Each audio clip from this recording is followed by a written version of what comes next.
বন্ধুরা, তোমাদের মাঝখানে আজকে আরেকটা নতুন রেসিপি নিয়ে আসলাম। প্রথমে কুমড়োগুলোকে চাকচাক করে কেটে হলুদ, লঙ্কার গুঁড়ো, তারপর পরিমাণ মতন লবণ দিয়ে মেখে তারপর প্যানে তেল গরম করে সুন্দর করে ভেজে তুলে নিতে হবে সবগুলাকে একে একে।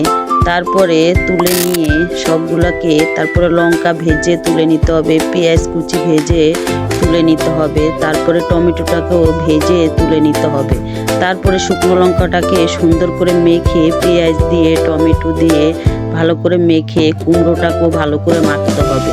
মেখে পরিমাণ মতন লবণ দিতে হবে, দিয়ে ধনেপাতা দিয়ে সুন্দর করে মাখাতে হবে। তারপরে মাখিয়ে সুন্দর করে একটু সরিষার তেল দিতে হবে।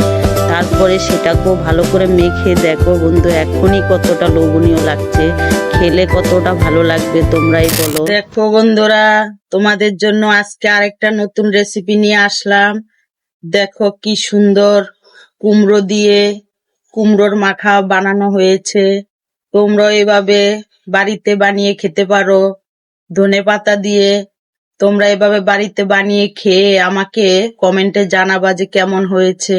যদি ভালো লাগে তাহলে লাইক কমেন্ট শেয়ার করবা। আর আমাদের ইউটিউবে একটা চ্যানেল আছে তৃপ্তি কিচেন, সেটাকে সাবস্ক্রাইব করবা।